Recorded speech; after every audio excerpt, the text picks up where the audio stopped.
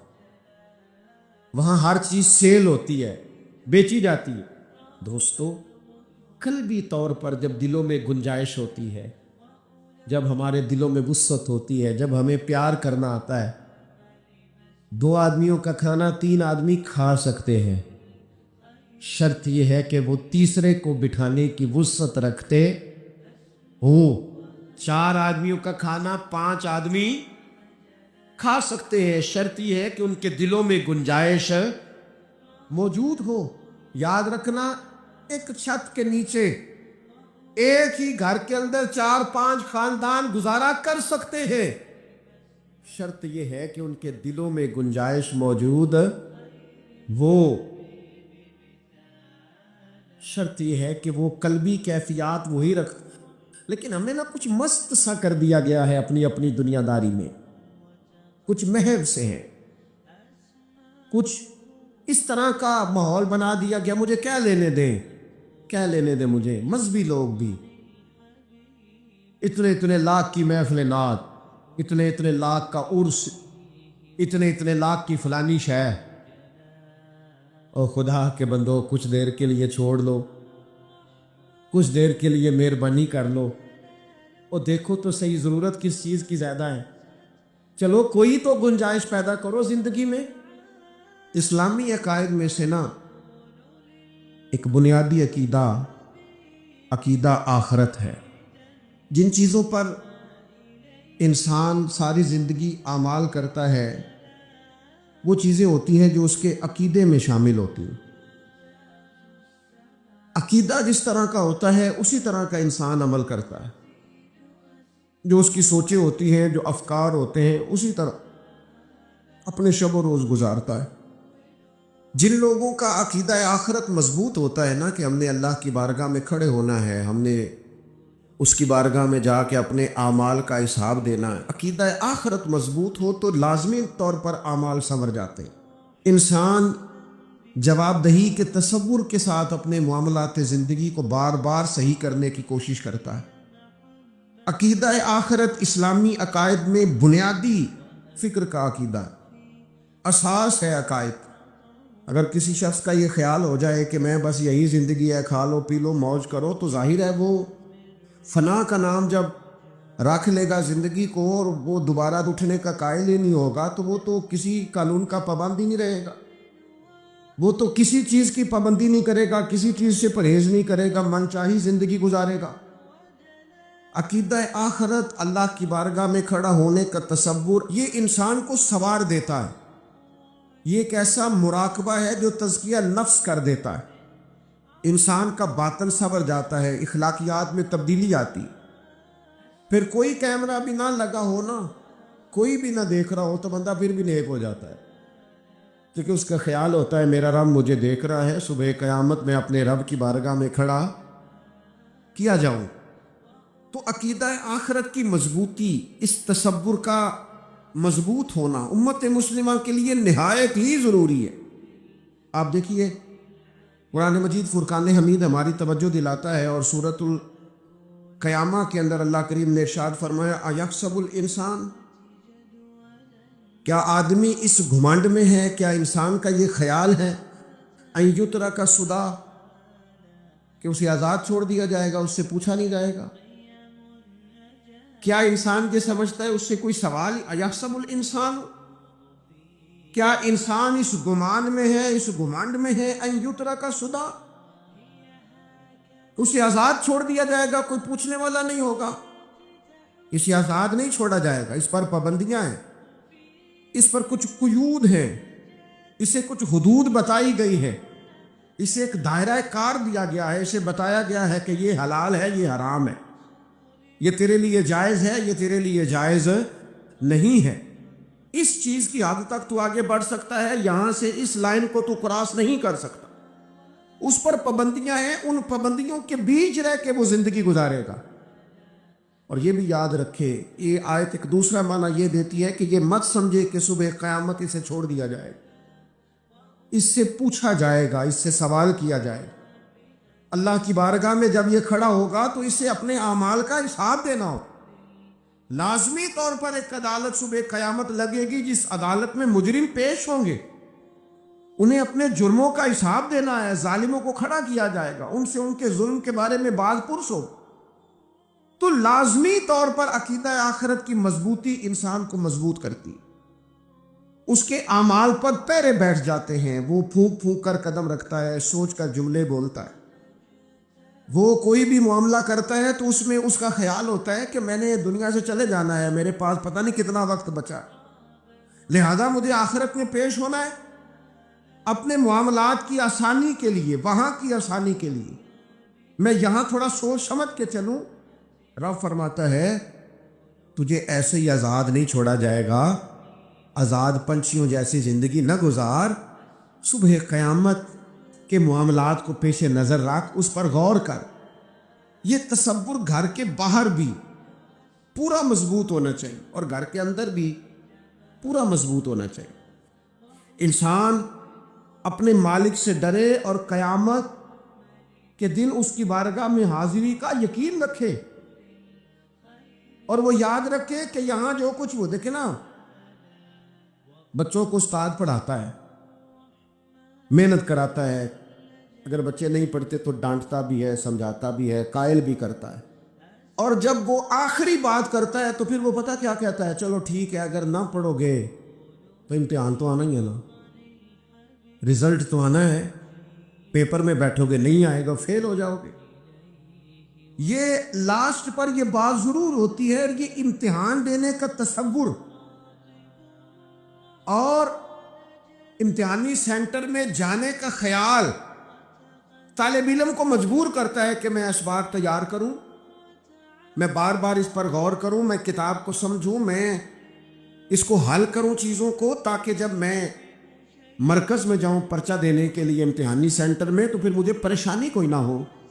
بس سمجھانے کے لیے بات عرض ہے کہ یہاں لوگوں کو بتایا جاتا ہے، قائل کیا جاتا ہے یہ حلال ہے، یہ حرام ہے، یہ تیرے لیے ٹھیک نہیں ہے، یہ تیری حدود ہیں، یہ تیرے قیود ہیں، یہ تیرا دائرہ کار ہے۔ لیکن اگر پھر بھی کوئی بندہ باز نہ آئے، پھر بھی کوئی شخص باز نہ آئے، تو پھر اس کو کہا جائے گا صبح قیامت اللہ خود حساب لے لے گا، پھر تجھے مالک اپنے سامنے کھڑا کرے گا، ثم لتسألن یومئذ عن النعیم، پھر وہ تجھ سے ایک ایک نعمت کے بارے میں سوال کر لے گا، پھر تجھے جواب دینا ہوگا۔ تو اس تصور کو اپنی زندگی میں لاگو کریں کہ ہم نے مرنا ہے، اللہ کی بارگاہ میں جان، اس تصور کو پوری طور پر طاری کریں اپنے ذہنوں میں۔ یہ جو رسمی سی بات ہے نا، پتہ نہیں کب چلے جانا ہے، جو جانے والے ہوتے ہیں ان کی کوئی تیاری بھی ہوتی ہے۔ جن کو پتہ ہوتا ہے نا، وہ رمضان المبارک میں نا کئی دفعہ ایسا ہوتا ہے کہ ٹکٹیں نہیں مل رہی ہوتی اور عمرے کے ویزے لگ چکے ہوتے ہیں، تو ایجنٹ کہہ دیتے ہیں جانے والوں کو کہ تیاری رکھنا، کسی وقت بھی میرا فون آ جائے گا۔ تو لوگوں نے بیگ باندھ لیے ہوتے ہیں، سامان تیار کر لیا ہوتا ہے، سارے انتظامات کر کے رکھے، کیوں کہ پتہ نہیں کس وقت بلاوا آ جائے گا۔ تو روز کہتا ہے پتہ نہیں اللہ کی جانب سے کس وقت بلاوا آ جائے گا۔ پھر اپنی تیاری بھی تو یار کچھ بتانا، میں بھی بتاؤں، آپ بھی بتائیں۔ پھر ہم اپنے آپ سے یہ بھی تو سوال کریں نا کہ جہاں اچانک جانا پڑے اس کے لیے تیاری ہوتی ہے، ہماری تیاری کیا ہے؟ اگر اچانک جانے پڑے اس کی بارگاہ میں، کیا تیاری؟ روز دیکھ رہے ہیں نا، کچھ لوگ روڈ پہ چڑھے تھے، پہنچ نہیں سکے، ہاسپٹل گئے تھے، پہنچ نہیں سکے، کچھ لوگ کسی فیلڈ میں کام کر رہے تھے، ڈگری نہیں مل سکی، جا ہی نہیں سکے، وقت آ گیا۔ تو اگر وہ ٹائم آ جاتا ہے، اس کی بارگاہ میں حاضر ہونا پڑ جاتا ہے، تیاری کیا ہے؟ نبی پاک علیہ الصلوۃ والسلام گھر کے اندر اپنے گھر والوں کی تربیت کے لیے اور تعلیم امت کے لیے ایک دعا مانگتے تھے۔ حضرت عائشہ صدیقہ کہتی ہیں حضور دعا مانگتے تھے، مشکات میں موجود ہے۔ کیا دعا تھی؟ اللہم حاسبنی حسابا یسیرا، اے اللہ ذرا حساب آسان کر کے لینا۔ یہ حضور تعلیم امت کے لیے دعا مانگتا، اللہ حساب ذرا آسان کر کے لیجیے اور مالک کرم فرمانا۔ حضرت عائشہ صدیقہ رضی اللہ تعالیٰ عنہ ارشاد فرماتی ہے، میں نے عرض کیا یا رسول اللہ صلی اللہ تعالیٰ علیہ وسلم، یہ آسان حساب کا کیا مطلب ہے؟ تو حضور فرمانے لگے، عائشہ آسان حساب کا مطلب یہ ہے کہ رب کریم بندے کے نامہ اعمال پر نظر ڈالے گا اور پھر اللہ تبارک و تعالیٰ اس سے درگزر فرما دے گا۔ یہ آسان حساب ہے، پتہ مالک کو ہے اس نے کیا کیا ہے، پر کریم ہے نا۔ عدل کرے تے تھر تھر کمبڑ، اچیاں شانہ والے تے جے فضل کرے تے پھر بخشے جامن میرے جے منہ کالے، نظر کرے گا پھر معاف فرما دے گا۔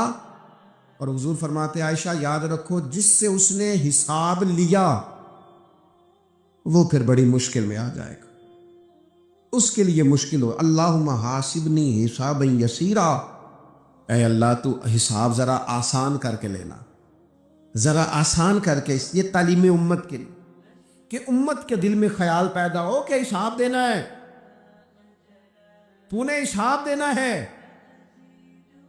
تو نے اپنے مال کا حساب دینا ہے، تو نے اپنے لفظوں کا حساب دینا ہے، تو نے معاملات کا حساب دینا ہے۔ تو جس کرسی پہ بیٹھا ہے، تو کلرک ہے یا صدر ہے، تو نے اپنی اس نشست کا حساب دینا۔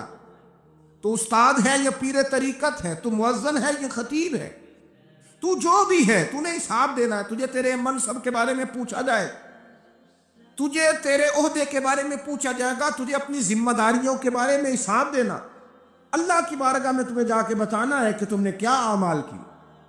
اس تصور کو پکا کرے اپنی، یہ تصور کتنا کو پکا ہونا چاہیے، دنیا کیا ہے اور آخرت کیا ہے۔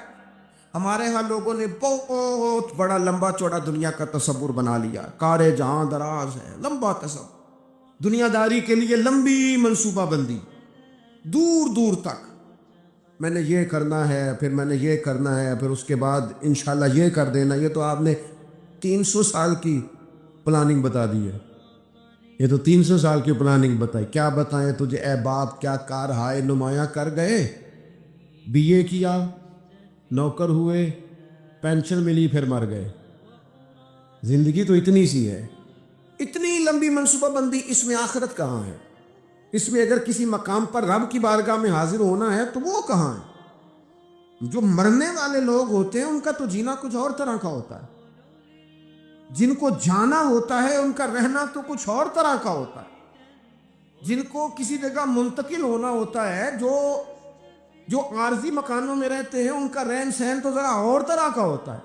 لیکن جو ہمارا انداز ہے، جو ہمارا رہن سہن ہے، جو ہمارا طریقہ کار ہے، وہ تو مستقل رہنے کا ہے، وہ تو لگتا ہے کہ کبھی چھوڑنے والے نہیں ہیں۔ اس میں تو کوئی ایسی چیز نظر نہیں آتی کہ جس میں ہم محسوس کریں کہ ہم نے چھوڑ کے جانا ہے۔ لیکن نبی پاک علیہ السلام نے جس دنیا کو ہم بہت بڑی دنیا سمجھتے ہیں، حضور نے اس کی مثال کیا دی؟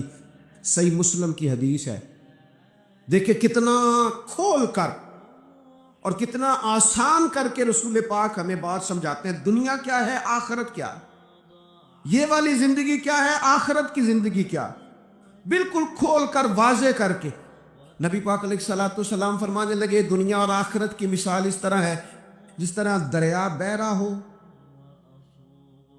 اور کوئی آدمی اس میں انگلی ڈبوئے، جتنا پانی اس کی انگلی کو لگ گیا یہ دنیا ہے، اور جو باقی ٹھاٹھے مارتا دریا پیچھے ہے، سمندر پیچھے ہے، وہ سارا آخرت ہے۔ یہ اتنی سی دنیا ہے، یہ صحیح مسلم میں موجود ہے۔ اتنی سی دنیا کے لیے اتنے پاپڑ بیلنا، اتنی سی دنیا کے لیے اتنے ظلم کرنا، اتنی سی دنیا کے لیے اتنے حق ضائع کرنا، اتنی سی دنیا کے لیے اتنے لوگوں کے دل توڑنا، اتنے حقوق پہ ڈھاکہ ڈالنا، اتنا جبر کرنا، لوگوں کا مال کھانا، لوگوں کو تکلیف دینا، عزتیں اچھالنا، اتنی سی دنیا کے لیے۔ حضور فرمانے لگے اتنی سی ہے یہ دنیا، جتنا انگلی کو پانی لگ گیا ہے وہ جنت، جو میری جنت نہیں، خدا کا فضل ہے، جو اللہ کی عطا ہے اپنے بندوں کے لیے۔ میرے کریم فرمانے لگے اس جنت میں وہ نعمتیں ہیں نہ کسی آنکھ نے دیکھی، نہ کسی کان نے سنی، نہ تمہارے دل پر کبھی خیال ہی گزرا ہوگا کہ ہمارا رب ہمیں یہ جی عطا فرمانے والا ہے۔ تھوڑا سا نا 24 گھنٹوں میں کچھ ٹائم اپنی آخرت کے لیے، اپنے سارے معاملات کو مرتب کرتے ہوئے کچھ زندگی کے کام اپنی آخرت کے لیے۔ آپ یقین کریں،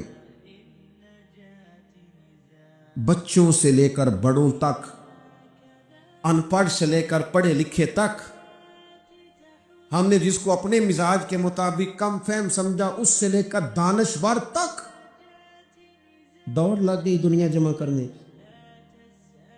وہ ایک سوچ حضرت سلطان باہو رحمۃ اللہ علیہ فرمانے لگے، ہزاروں لوگ ان کی خدمت میں آیا کرتے تھے تو کہتے ہیں رابدہ طالب کوئی نہیں ملیا، تے جو ملے ہے طالب زردہ ہو، یہ تو دعا کرانے آئے ہیں کہ میرا کاروبار نہیں چلتا، یہ تو دعا کرانے آئے ہیں کہ جناب وہ میرا جو ہے وہ فلانا کیس الجھ گیا۔ رابدہ طالب کوئی نہ ملے، کوئی ایسا تو آتا جو کہتا میری اس سے ملاقات کرا دے، کوئی طریقہ بتائے مالک معرفت کیسے دیتا ہے، کوئی تو ایسا آتا جو کہتا کہ آؤ نہ کچھ باتیں درد کی کریں، کچھ عشق رسول کی تم کرو، کچھ محبت مصطفیٰ کی میں کرو۔